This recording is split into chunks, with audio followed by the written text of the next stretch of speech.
So, again, we proceed further in Ode to Evening, where we have seen that the poet personifies evening and the sun as well, and he addresses evening as O nymph reserved. From there, I read, while now the bright haired sun sits in yon western tent, whose cloudy skirts with breed ethereal woo overhang his wavy bed. Now air is hushed, save where the weak eyed bat with short shrill shriek flits by on leathern wing.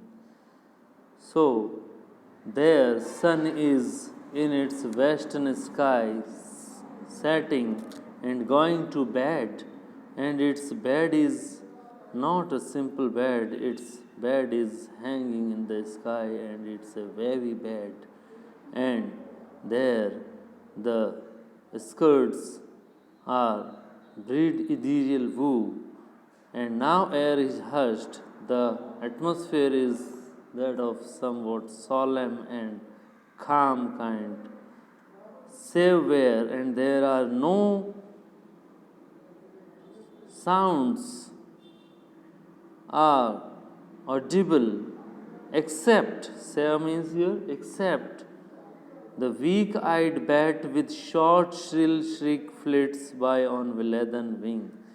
The weak-eyed bat, which seems to have leather wings, have short shrill shriek, and very short sound of the bat is heard, or where the beetle winds, or if the other sound is audible or heard, is that of the beetle, where the beetle winds his small but sullen horn, as oft he rises amidst the twilight path against the pilgrim, born in heedless hum. So there, another sound which can be heard in that time is that of the beetle, which produces faint but angry sounds as often as it rises into the air in the semi-dark path along which some pious-minded traveler is walking. That pilgrim,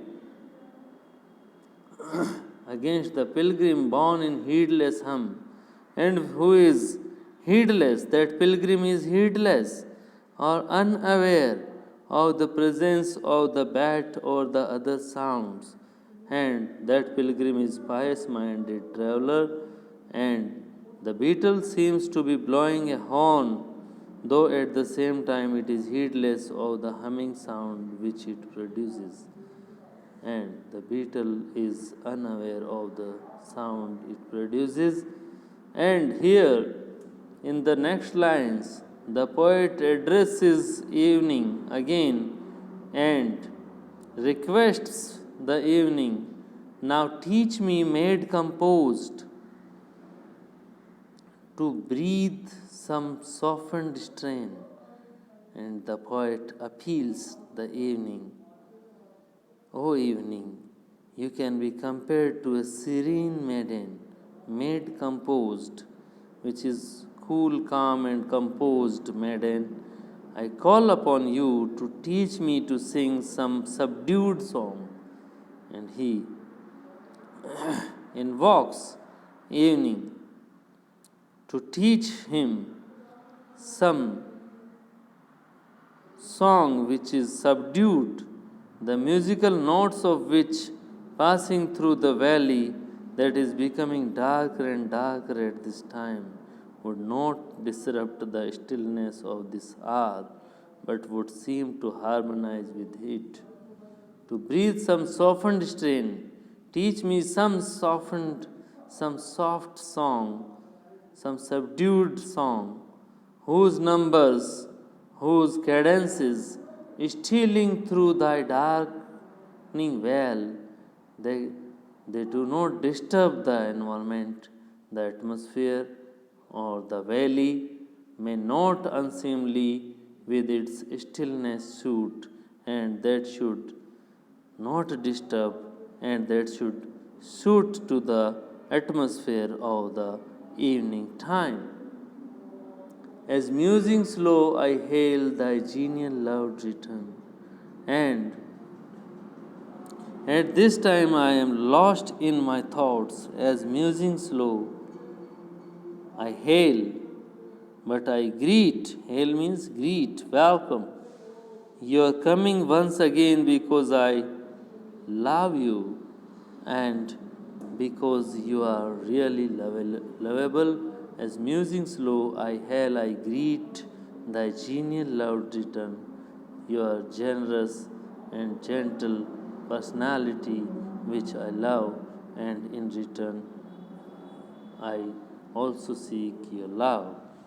You are really lovable. So, the poet is here addressing evening and invoking evening to guide him, to teach him, to produce some softened strain. And here we have seen the human presence in that pilgrim and some animal presence of the beetle and the bat, and the sounds are which we read or go through the poem can be heard. So, here the imagery and the sounds are very appealing, and here the presence of subjectivity, the presence of poet himself is also interesting. So, students, read lines 1 to 20 at home, and tomorrow we will come with a couple of videos to finish this poem so and interpret this poem. Thank you very much.